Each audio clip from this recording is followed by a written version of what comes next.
स्वर के उच्चारण में मुख द्वार यानी जो हमारा मुंह है वो सकरा हो जाता है, मतलब इस संख्या में 4 होते हैं। जब उनको उच्चारण करते हैं तो मुख द्वार हमारा उतना प्रॉपर खुला हुआ नहीं रहता है। ठीक है, जैसे उसके उदाहरण है, उदाहरण से ज़्यादा हमको याद रहेगा ई ई उ ऊ। जब हम उच्चारित करते हैं तो स्वर जो हमारा मुंह खुलना है, मुंह का जो खुलना है वो उतना प्रॉपर नहीं रहता, कुछ सकरा हो जाता है, इसको नैरो हो जाता है। तो इसके उदाहरण हम याद रखेंगे सवृत स्वरों में, इसमें छोटी ई है, बड़ी ई है, छोटा ऊ है, बड़ा ऊ। ठीक है, इन 4 प्रकारों को हम याद रखेंगे। ये हमारे आते हैं सवृत प्रकार के स्वरों के उदाहरण के रूप में।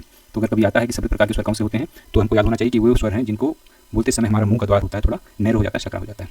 दूसरा आता है इसमें फिर अर्ध सवृत। तो इसमें क्या है, मुख द्वार कम सकरा होता है, सकरा तो होता है लेकिन चूंकि अर्ध इसका नाम ही है तो पहले की अपेक्षा कम सकरा होता है। तो इसके 2 उदाहरण हैं ए और ओ।